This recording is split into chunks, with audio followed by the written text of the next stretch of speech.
Hi,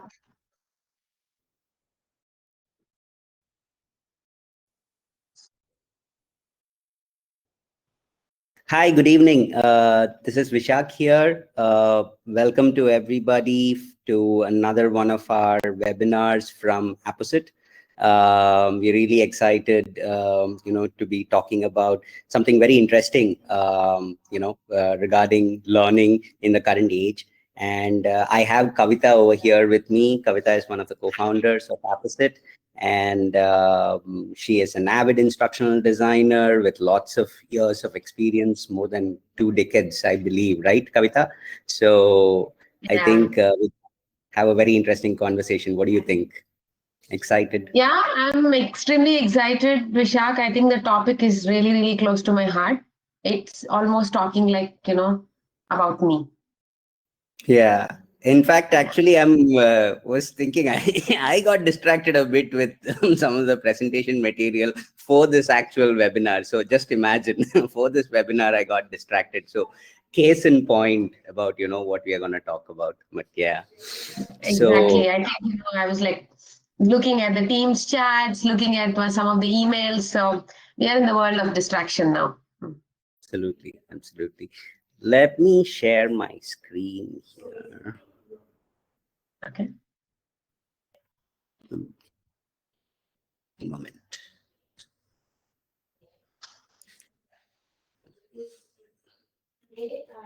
Apologies, I'm facing a little bit of system issue ever since.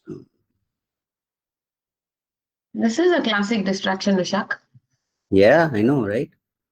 All kinds of even technology can be sometimes. Let me see if Technology is most of the times the distraction in the current situation and the scenario that we are living in.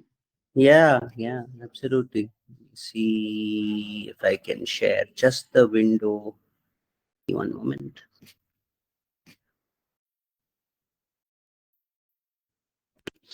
I think this should be fine. Let me know if you're able to see my screen. Yes. Yeah. So I have the presentation also with me. And ta-da, this is the topic for today. Uh, Learning design for the distracted mind. We know that we are in a world, that's where we are like constantly moving here, moving there, being distracted by tons of apps that we have on our phones. Even when it comes to work also, there's like so many things going on, chats and emails and meetings. So how do we train, in a world? How do we get people to learn in a world that just doesn't sit still? So it's an interesting topic. And I'm very sure most of the participants might be distracted with something or the other right now. Yeah, I guess. I mean, think about it, right? The challenge we are facing is that we are in a world which is completely distracted. If I were to ask you, right, like what is the biggest challenge that you face? I know it's pretty much going to be at your, the level at which you're operating. You have tons of things with respect to the business and with respect to how teams are managing, and all of that is coming in. But you yourself as an individual, when you would have to take up learning opportunities during these various moments and things, how would you, what is the biggest challenge that you would face? I think my biggest challenge is definitely, like I said, the technology that we are, dealing with these days. There is a phone, there is a laptop, there is sometimes iPad, and so many things. And the way we are so interconnected with these devices and the apps and other social media platforms that generally when I get into learning something, or I open some YouTube video to go through something, learn something, the moment I start playing, few seconds, I think, I'll just get a pop. Okay? Right now, if you ask me, somebody is pinging me on Teams. Okay. So how do I keep myself, distracted from such things and still do the learning that I'm supposed to learn, because there's so much happening out there, learning cannot stop. So I think that's the biggest challenge I face, Vishak, when I enter into learning something every day. Absolutely right. Absolutely. And to all the participants over here who are listening in, this is a question to you also, right? What is the biggest challenge you face when you're learning at work? Please feel free to type in your responses in the chat, and we will be using this as we go ahead in the webinar. But yeah, as Kavita mentioned, right? I mean, in a world where attention or focus from our learners is the most important thing, think about the learning, the training programs that we are creating right now, right? I mean, are we, are they really worth the attention that, the learners are putting in? I mean, think about the click next to continue, the basic formats of e-learning and, your various types of videos and things. There's so much of content being created of late, right? Are they really worth the attention that the learner is trying to give amidst all these distractions? That's a question we have to ask, as an instructional designer. Yes, Vishak. I think, that's a very basic question in this current situation. And I think, as we go along, we'll explore, some of the things that we want to, we are implementing to make sure that distraction is being used also to our advantage. So, yeah.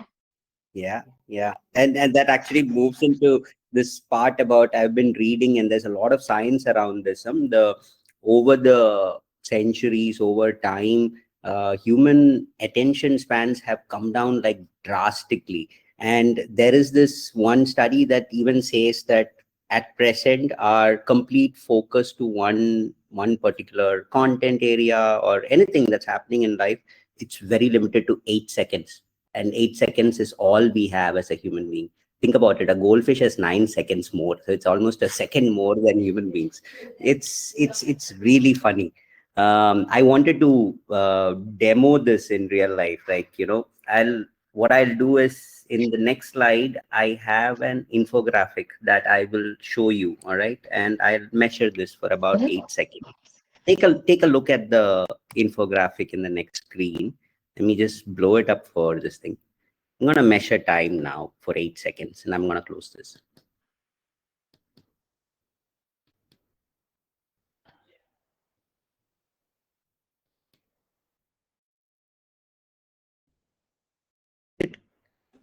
Can you tell me how much have you, how much can you remember, if I were to like classify it as like, you remember about 25% of this content, or about 25 to 50% of this content, or 50% and more?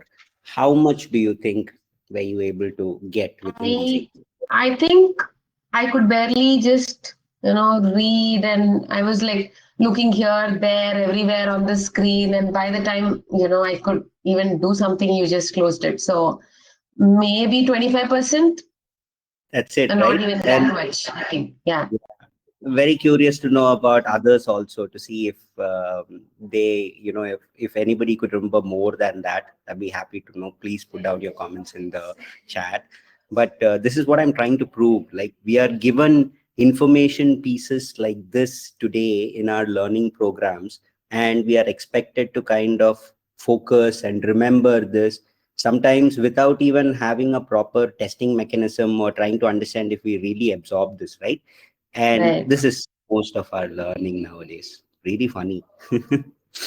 Yeah, I think, you make, even if you make the slide look beautiful, but the amount of information that you put in there, and, and expect learners to, go through this, and this may be just one screen in a 15-minute long, or I'm saying Yeah. 15 minutes. By the way, earlier, there were 1 hour e-learning courses, right?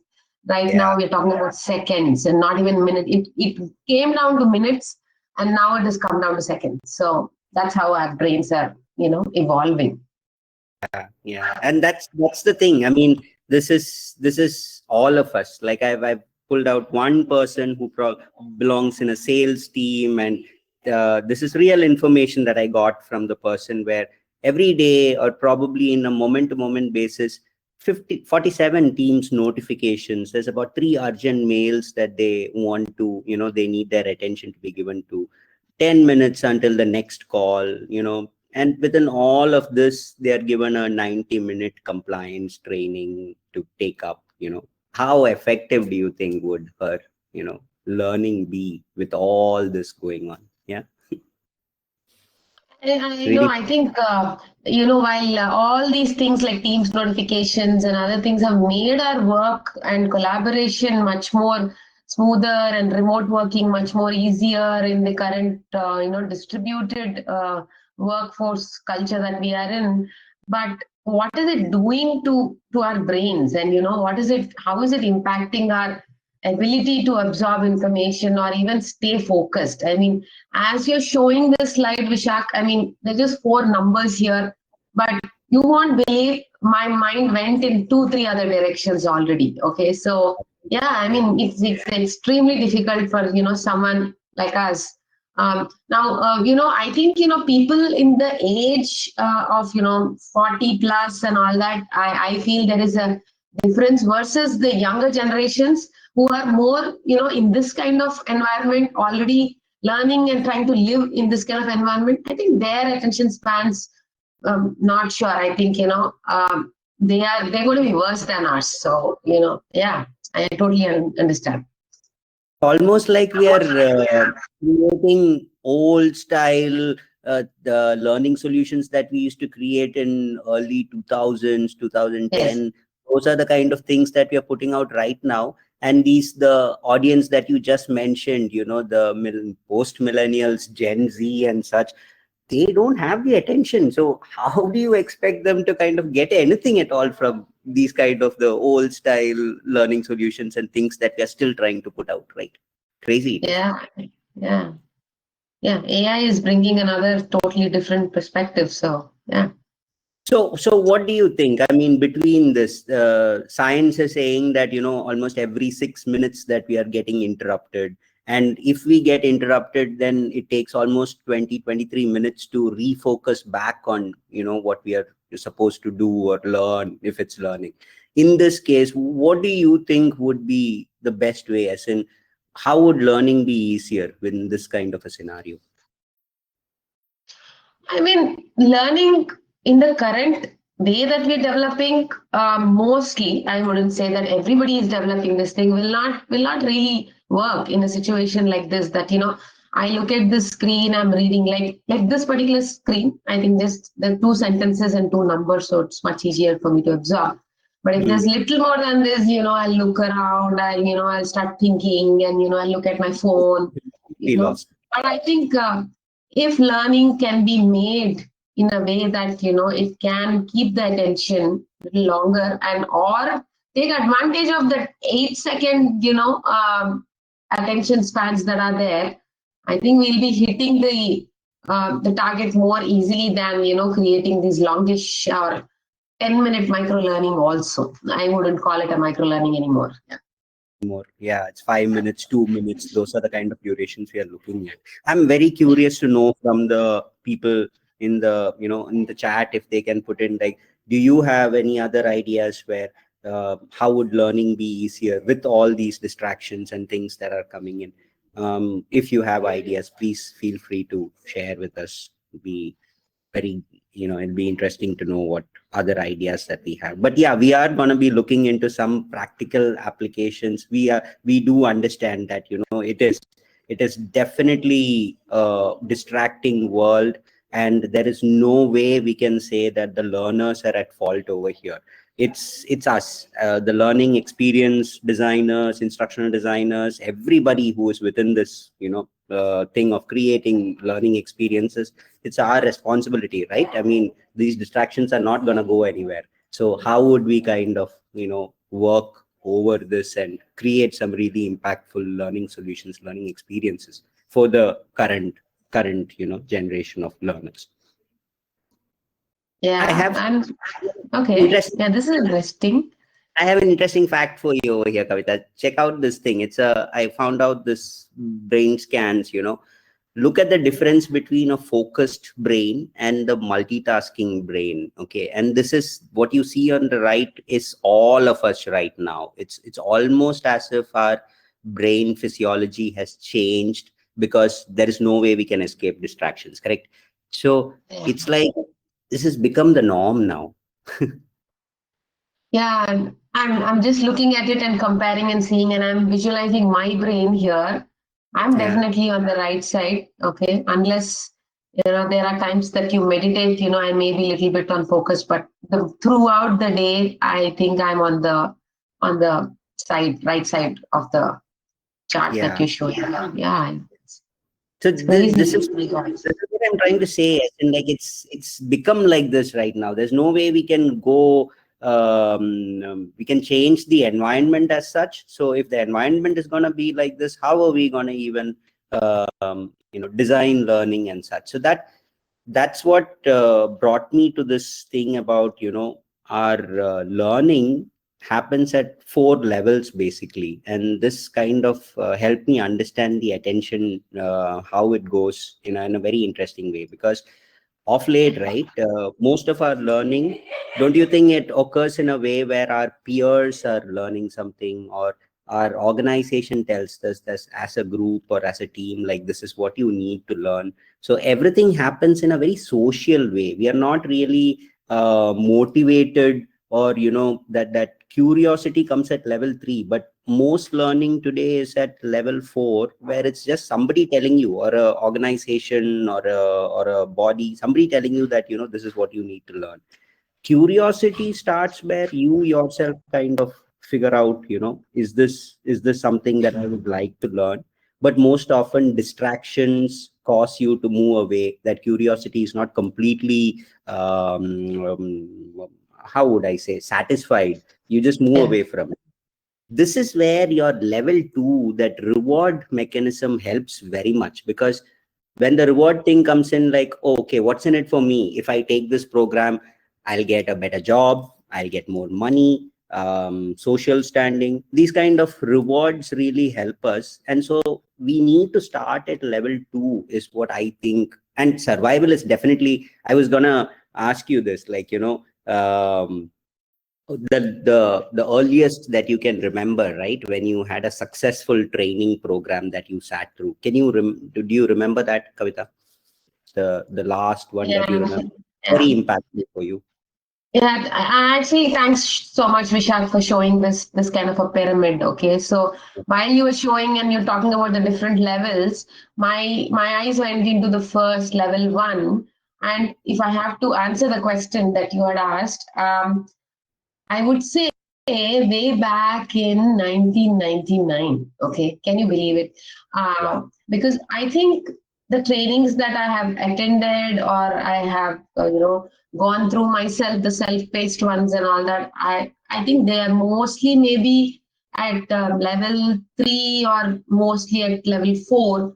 But the one that I went through in 1999 is when I started my career as an instructional designer.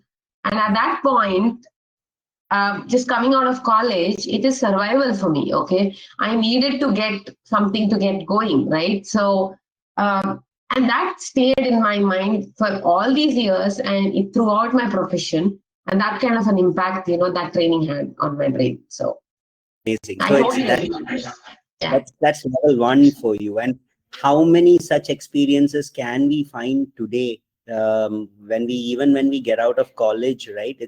It's not just about survival. It goes down below to the other levels. How many experiences do you see today which fall under level 1? Yeah, I mean, most of the experiences I see, if it would fall under few, I think are reward based, level 2. And level 1, if you ask me, mostly people who are just getting out of colleges and, trying to go and, get into jobs, that those kind of trainings. But in my experience, the trainings that I have designed for corporate audiences and all, they are mostly social training modules, right? I mean, it's a need for the organization to create that kind of content, so they've created a few.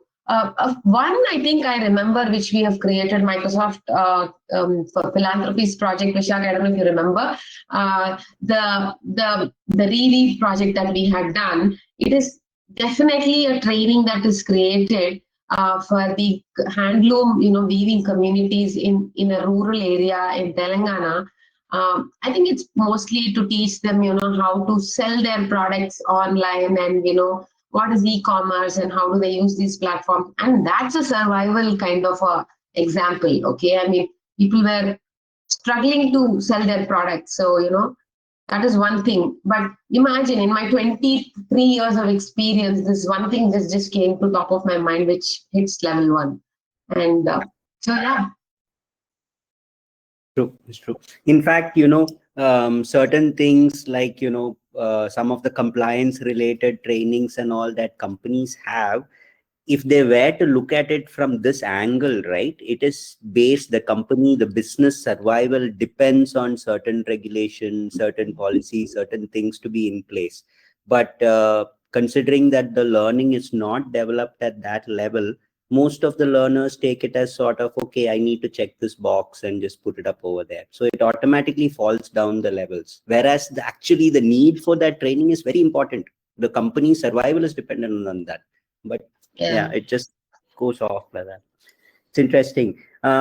If we were to take this, right, in this kind of an approach, how would we kind of design training in a different way, right? This is one example that I thought of. Think about a sexual harassment or a workplace harassment, training, which tells you that, in one way, in the earlier or the traditional way that we do it, we follow the usual thing, right? We give them the learning objectives. We say today's topic is workplace harassment prevention. But based on what we saw right now, don't you think learners will lose that, the hook is already, it's not there. They're already distracted by the time the first sentence is done. This thing that I'm showing on the right, this is something that we are getting right now. If you look at your Instagram and your, various other platforms, the kind of reels and all that come in, think about it. They have a hook. They'll immediately catch your attention, and then you're hooked, and then you keep scrolling and you're into it. So imagine using something like that for learning, right? Where instead of saying today's topic is workplace harassment, this thing, we say in 3 minutes, know exactly what to say when a colleague crosses the line. It kind of hooks you, right? Yeah. So, Vishak, interestingly, when you showed this particular slide, right? I mean, for a moment, I looked at left and right, but in just few fraction of a second, I actually didn't even read what was there on the left side. Maybe I was very passively reading, but I was reading mostly looking at the image on the right side, reading the caption on the right side, and the format in which you presented also. Okay. So, especially for a person like me and the distracted mind that we're talking about today, I would want something which is like really, really short, and maybe just even a very, punchy line like this. If you tell me in one line, not even 3 minutes, okay, if you tell me in one line, how do I deal with, a colleague who's crossing the line, one nice line that will make an impact on my brain, right? That also is more than enough, okay? Because I think most of the influencers, if you see, on Instagram and other platforms, that's their strategy, right? I mean, the way they say things, okay, it just hooks you onto, and recently, I'm just taking a few minutes, I don't know if you watched the show, the Kapil Sharma show that happens on Netflix. The last episode was about, certain influencers and, people who interview on social media platforms and all that. 4 of them were called, and they are extremely popular, and the way they say things, the way they talk, it just hooks you, and the kind of followers that they have on different things, different kind of topics that they deal with, and the kind of followers that they have is massive. And the only reason they are able to keep, that much followers and that much attention is the way they phrase it, the way they present it, and it has to be like that. And at a snap, you should get the information. Really It's good example, Chuck. Yeah. sort of a design, right, Kavita? It's actually Yes. designing this entire how you present the content, and you're using it in such a way that, like for example, these even clickbait articles, right? It's really, sometimes it's nonsensical stuff, but they get you to click that link. Why? Because that initial way the headline or that image is presented, it's guaranteed to get your attention. So imagine using a strategy like that when you're creating your learning solutions. It's for the good. That's in you're getting them to learn, when you're also kind of getting them engaged into what you're trying to teach them. Very true, Vishak. I mean, I can't agree more. I think I'm so happy seeing the thing, and I'm getting ideas on how to design our next training. Using something like this. No, right? I mean, just designing this webinar and putting some of these things together, I was like thinking of, some of our current projects and, how we are doing it. I was like thinking maybe we should not, maybe we should be doing this. We shouldn't be just creating it the old way, right? Yeah, and the challenges I think most learning professionals, okay, that they face is that sometimes, like you said, the organization has certain mandate, and they want us to create it certain way. I think most of the times, I wouldn't say every time, but most of the times, we are, kind of held back, because of the restrictions that we deal with. But I would suggest to all the learning experience designers that you need to start thinking this way, and start putting up these kind of designs and strategies in your training wherever possible. And if your clients and your customers are open to such kind of ideas, I think these are some of the things that we need to start thinking about. Yeah, Vishak. Yeah, totally. And this is something like, maybe in a digital solution, what I'm showing is more of a digital solution. But this strategy kind of applies to any learning modality, right? I mean, not just e-learning. It could be your instructor-led training, or your just-in-time learning, your PDFs, and anything that you create. You can have some of these kind of strategies in there. For example, this is another very interesting thing, Kavita. I think you'll like this. There's something called as the Zeigarnik effect. Okay. Simple. I don't even need to explain this. You watched the Big Bang Theory, I'm pretty sure, right? So remember Yes. Sheldon from Big Bang Theory? Do you know one of his quirks was he can never leave anything unfinished? Like if you Correct. if you leave anything, he goes crazy. So Yeah. this is exactly that. This is about creating that tension, so that the learner kind of gets hooked into it. I'll give you a real life example about how this thing. Um, think about this. And there is this. I'm gonna describe the situation to you where there is a person called Maria, and Maria was going through a proposal, and she made some issues, and because of that, $200,000 was kind of the penalty that the client had to charge. But But what? Yes. exactly. I thought your screen froze. Okay. But yeah, but what? But everybody, I think, I mean, let me check with the others also. They did you not want to hear what happened to that? Like, when I left it midway, did you not want to see what was the end result, or what happened, or the completion of that story?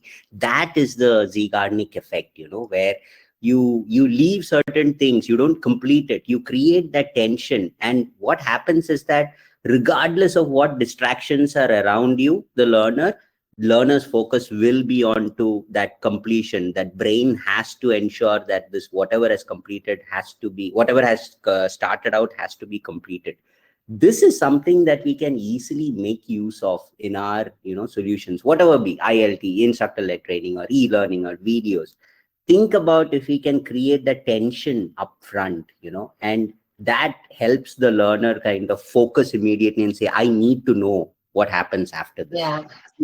Interesting thing, Yeah, no? and I think in the new age learning formats that we have, Vishal, it's very easy to create these kind of this kind of effect. Okay, where you start with something like this, and that's it. I think and obviously these kind of these incomplete tension, or the statements that you put out, if they relate to what they are really doing, I think that gets even more, like really solid attention. And then the way you reveal the next part of that sentence, I think that's what brings the attention back.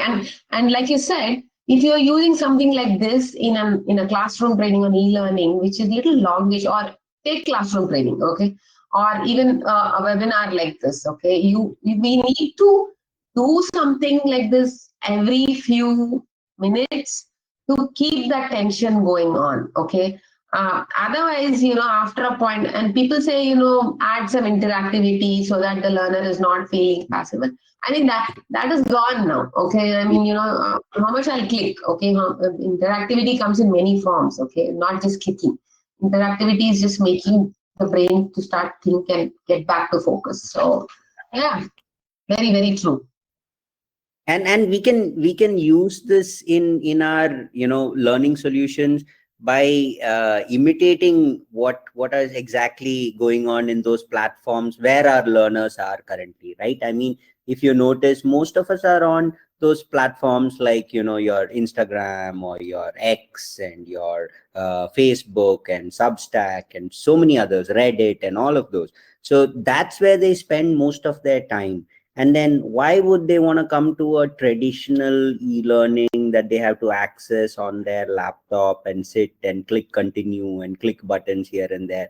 Why can't we use the techniques that these platforms are using? These, they have such amazing algorithms that make sure that learners are hooked to that content, or viewers are hooked to that content.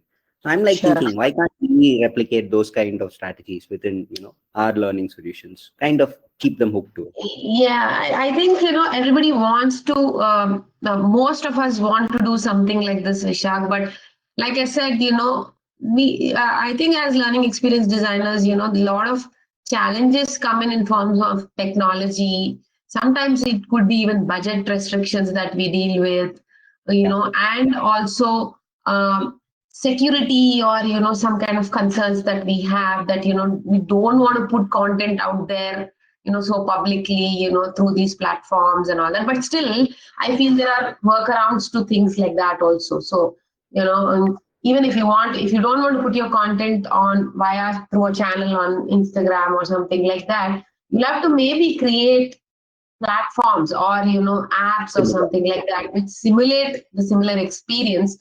And I think we have many such platforms already available, and use those platforms for internal trainings and push content through it using similar looking modalities, like Instagram kind of a post, or a WhatsApp kind of a message. Yeah. um, yeah, so I think those are the ways that we should look at. But yeah, there are challenges to implementing something like this. But it's interesting, with AI coming in, I think there are a lot of changes that people would see in the way that we are pushing this kind of content.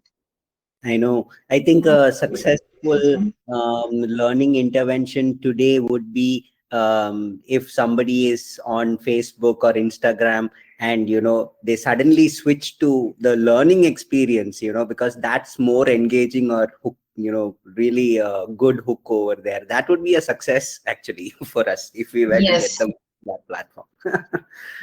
totally. So this, I'm glad you mentioned about that thing about it's not enough to create that tension just one time and leave it at that. I really like that fact you said about, spacing it and giving it in repeated ways. This is something that I came across, which is very interesting, and we can apply it in any sort of learning solution. It's called the 3-2-1 framework, where any sort of topic that you're trying to teach or any concept or anything, the first 3 minutes, give them the key concepts and all of that upfront. Okay, 3 minutes for that, so that they take that, they absorb it. And the next 2 minutes, have a scenario where the concepts that they were taught are being applied in that scenario, so they get to see it happening in real life. Yeah. And once that is done, give 1 minute where they reflect on it, or 1 minute where they can apply it to their own life, like in some way where they reflect and they kind of understand the way that they got through this, the concepts and all they learned. Just 1 minute, that's enough. And keep repeating this 3-2-1, again and again and again. This is Yeah. something. This This is is a very good framework, Vishak. If you ask me, The 3-2-1, that's the key here. Okay. Earlier, if you still see in our earlier content also, we always give the concepts, we give them some real world scenarios and some kind of, reflection or knowledge checks or something, where people can type or say or whatever, depending on the modality that we're designing. But the 3-2-1 is the key here. Earlier, it could have been maybe 15, 10 and 5, because that's long our learning modules are. But here, if you see, the 3 plus 2 plus 1 is what? 6 minutes, right? Minutes.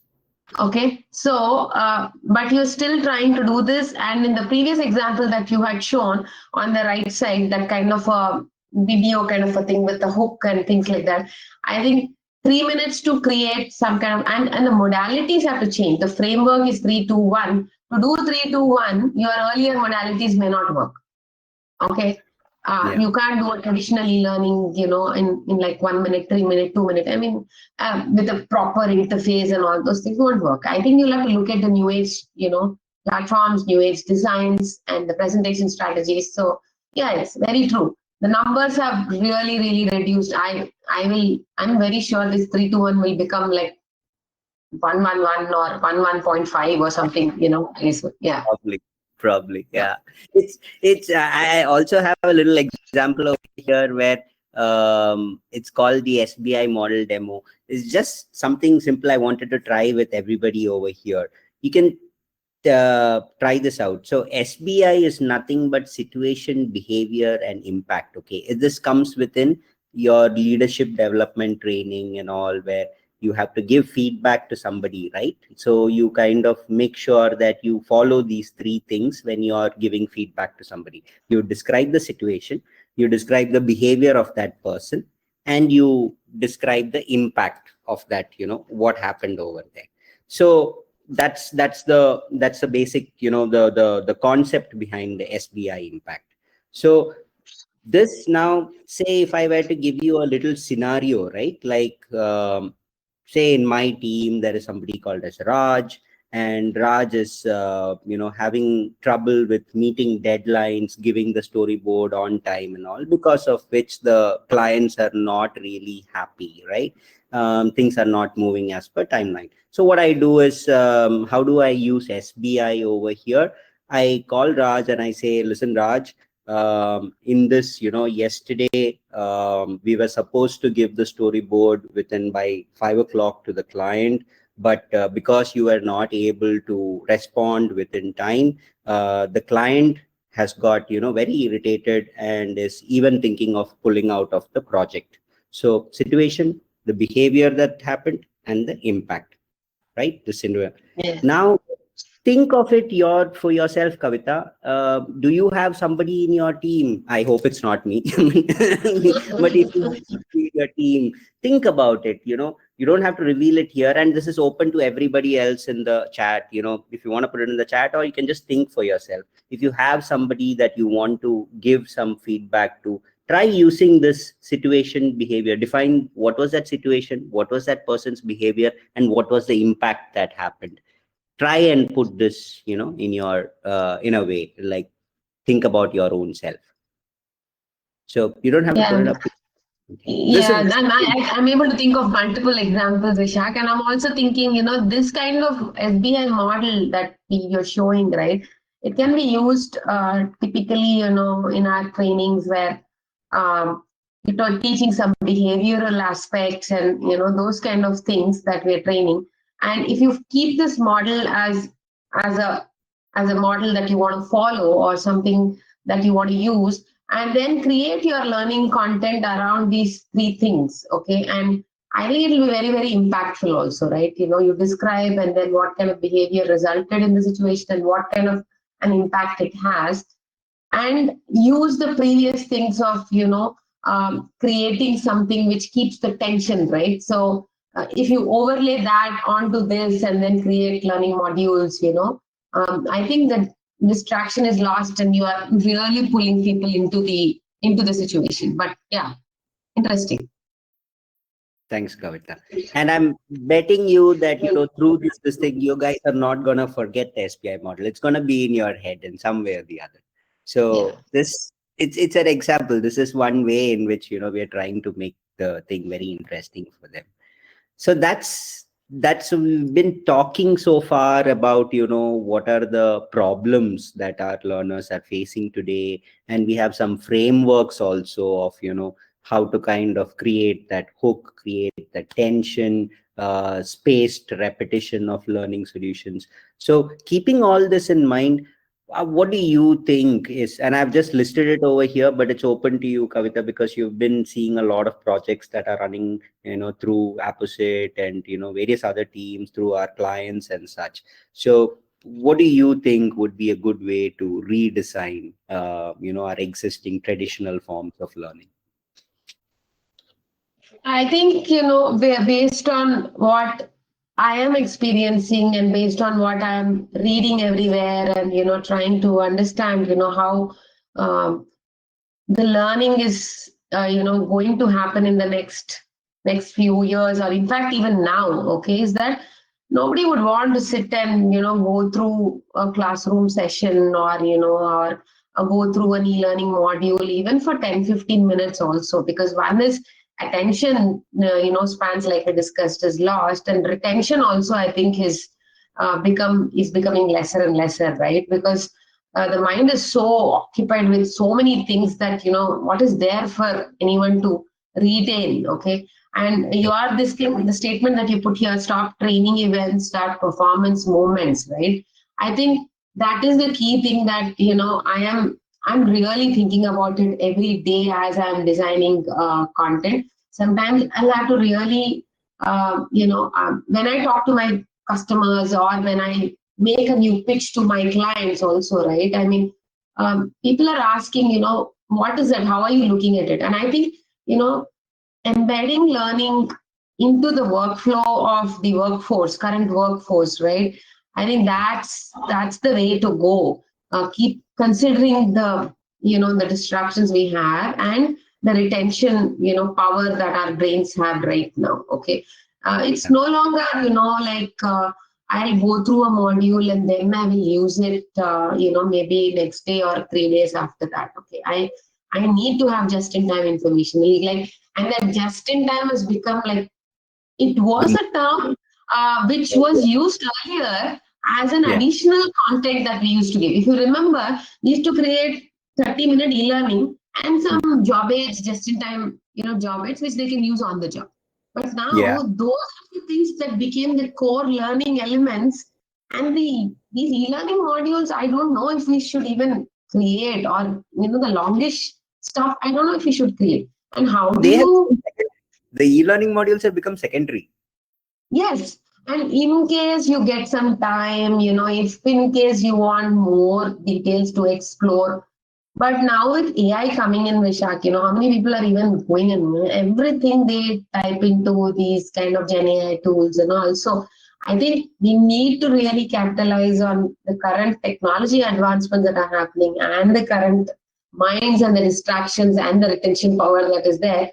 I think, those micro learning, the moments word is very, very interesting, Vishak. I would want to highlight, it's not events anymore. It's those moments that you want to, give. Like, there's a moment that, I'm curious about something. There's a moment, I'm trying to figure out, how to use something. Okay. And yeah, very, very simple example, Vishak. I'll tell you, okay.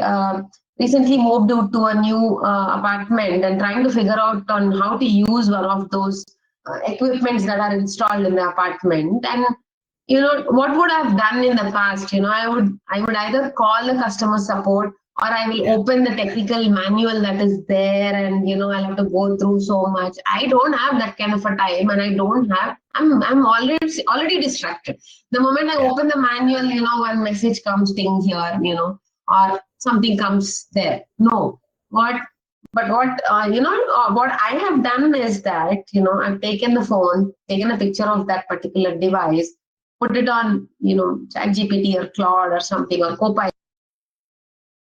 Tell me how to use this. Quickly tell me how to use this. And I don't even sometimes use text prompts. Okay, I use voice prompts that are, even more easier and faster, right?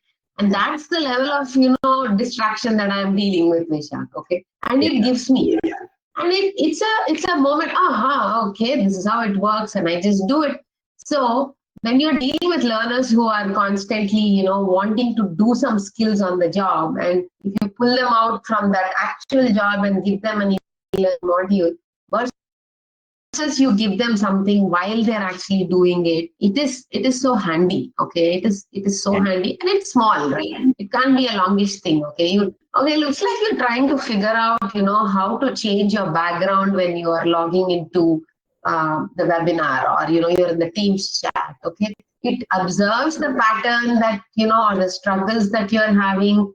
The all these analytics go into the platforms, and then you get a learning module, that moment I have something there, and that sticks like anything, don't have and that time. helps. Yeah. Yeah. That's my thing, Vishak. I'm very, very passionate about this slide because, I am facing this challenge every moment of my life right now. Okay. So, yeah. Imagine what everybody else, all the other countless learners would be facing, right? What you were talking about, AI powered learning, right? This is the need of the day right now, because need of the moment. We have so much of advancement in AI nowadays with the chat GPT and Claude and so many other LLMs becoming super powerful, and the agents that are coming out from these LLMs, people are using them to build agents and such. It's almost like nothing is impossible, Kavita. Think about it, huh? Like you have a salesperson who's on a call, who's kind of talking to a customer, and earlier on, what would happen, say the salesperson gets irritated, or for some reason, does not know how to respond to the customer in the right way. The call gets closed, and later on QA would call up that person and say, what did you do? You need to go through training, you need to know how to talk to the customer. But imagine today, huh? They are wearing AI assisted glasses with your earpieces in, and it's able to listen in real time into the call right now with the customer. And as and when it detects that the person is getting a little irritated or going off the script, there can be voice prompts coming in. And I'm actually, this is not fiction anymore. There are companies doing this right now, where they immediately get the prompts in their ear saying, slow down, and here is something else that you can tell the customer during this time. So immediate assistance at that time, what you were talking about, just in time. That's what AI is able to do right now. Just imagine how fantastic is that, huh? Yeah, I mean, it's a super example, okay? And then this applies to, even people like us, okay? I mean, who are dealing with, imagine, I'm in a presentation, I'm struggling for some concept on how to elaborate on that concept a little bit, and maybe I didn't prepare well, I didn't learn well, okay? And the platform, or the way that I am powered, or I'm networked into something, it throws those kind of prompts. Okay, I think you need to say something like this. Even things like, how do I maneuver the difficult conversation? Okay, on the screen I get a pop-up, or like you said, I hear something in my glasses. And nowadays, with all this meta glasses and all these devices, it's become so easy to integrate something like this into real world, the workflows that we are having. And our learners are anyway, wearing a lot of devices, holding a lot of devices, and a lot of gadgets on them. And we are being tracked everywhere. Every moment of ours is being tracked. So it's going to be, it's a little scary that, suddenly someone talking, in your ear when you are already in a conversation. But I think that's the way it is moving, Vishak, for sure. Yes, it is. And it's a very interesting point you brought about the collection of data. You're saying that it is scary, yes, the kind of data being collected, but in another way, look at it. You're wearing a smartwatch, you have your phone, so much of biometric data is being collected, regardless, there are Apple and other devices would have their security features and such, but this data is very useful for us, right? As a learning professional, imagine if I get to know that my learner is not is distracted at this moment, or is anxious at this moment, and these kind of signals I can get from their heart readings and their various other sensory information that we get.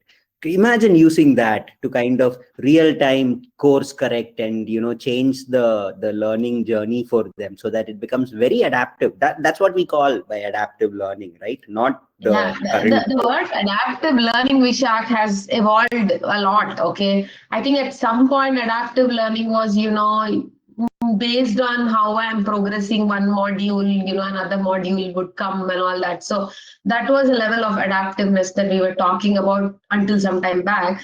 But now the adaptive is like, it's adapting to your Yeah. feelings, your emotions, your position in, at work or any situation. Extremely, it is just penetrating into our workflows like anything. And yeah, scary, but it's interesting. Interesting. I mean, I'm really curious to know the learning solutions that we are going to develop in the future. No, it's going to be amazing. Here's some stats. Like, this is based on some studies and all. Traditional learning, the effectiveness is roughly about 12%. That's it. Just imagine all the solutions that we are creating, the programs that we are creating. To a large extent, on an average, the effectiveness is about 12%, whereas your current redesigned ones, it's way above, like, because we are really able to hook the learners properly. So same content, that's it, just that we are delivering it in a different way. And this that earlier that we were talking about, the 3-2-1 model, think about it in a way where any kind of solution that learning solution we are creating it, 3 minutes of initial learning, then 2 minutes later, that first enforcement, and then 1 minute later, we give another second enforcement, and 30 seconds later, final enforcement. We keep doing this regularly. We keep doing this, and that's what the platforms and all are doing, right? The nudges and all that you get from various platforms, it's based on what you have visited so far. The algorithms know that this is what you are liking. So creating something like that in the learning sphere would be like amazing in my idea, at least. Yeah. Yeah, and I'm like already thinking while you are showing all these slides, Vishak, how do I use this in that project? How do I use this in this solution? It's extremely intriguing, and the one thing that I wanted to bring out, and I think we've talked about this in all of the webinars that you and I did, Vishak, is that instructional designers, and I see you posted one interesting article on LinkedIn just today about becoming dishwashers in very soon, especially instructional designers, content writers, and all that. But I think our role is going to be, if you have to create these kind of learning experiences, and there is somebody who needs to still think on how to use AI and the AI technologies to integrate or design these learning solutions. It's easy to say that, I'll get some nudges on the, in the ear through my, Meta glass or something like that. Or, I'm seeing some pop-ups. But then what if that becomes noise? Okay. It creates so much. And what if that creates even more distraction? Okay. So it needs very, careful planning, careful design, which is where I think, we as instructional designers are going to evolve into, okay, right? Because using these technologies and using these different, cognitive load, frameworks and principles that we're coming up with, marry those two things together and create something which works. I think, that's the future. So I don't think we'll be sitting and washing dishes for sure. That was just being sarcastic, I know for a fact. Yeah, it's very interesting article. Yeah. Yeah. And so it's going on exactly what you're saying, right? All those frameworks are there. We'd probably even come up with so many new frameworks, because that's what who we are, right? As human beings, we are always coming up with something new, something different, from what's happening. That's our USP as human beings. So Yeah. whatever we create, whatever frameworks we use, if we can answer these three, if we make sure that the solution or the strategy or whatever we are creating can answer these three questions positively, then I think it takes up, as an instructional designer, we are doing something great, something meaningful over here. Can learners use this experience today? That's one question. Will it solve a real problem, a real challenge area, something that's this thing? And is the benefit obvious immediately? Is the learner getting it immediately? So within this 5 minutes, that's a 5-minute rule. Like, you have only 5 minutes, because otherwise in the 6 minute, they're going to get distracted. So within these 5 minutes, can these three questions be answered? Will it make an impact for the learner? That's all we need to keep in mind, whatever we are designing. Yeah, totally agree, Yeah. Vishak. Yeah. And basis that, like I was thinking, success metrics also would change. Earlier, we used to talk about, how many hours or how much time have they completed, what are the test scores, what are some evaluation ratings and all. But I think that's changing. Don't you think so, Kavita? Like, in terms of Yeah, in fact, I would say these new metrics that you're showing here, Vishak, these were there even in the past, but I don't think we were really tracking those things most of the time. We like, from the LMS, you will try to see how many hours of training you have completed. I mean, I can complete 100 hours, 200 hours, but I would maybe not absorb anything. Okay. And the scores and the assessment, I can, trial and error, I'll pass something, I'll do something. No, evaluation ratings. No, I mean, Kirkpatrick does, the higher levels do, it does talk about, the new metrics, but I think the lower levels have lost the, validity only in the first place. Okay. Like, I think we should always look at now with the way things are changing, the speed at which, the rate at which things are changing. You can just sit and, look at a survey. Okay. How is it looking? Okay, their test score or quiz score or something like that, and say, okay, they have achieved it. No, there is like, you have to constantly keep checking, how are they using it, and the learning is just in time. The application also might happen then and there. Okay, so it's like everything is like right there. Okay, so I think, the problem occurred where somewhere in the past, I think it was the early 2000s, late 1990s or something, where SCORM became a huge thing, right? SCORM format.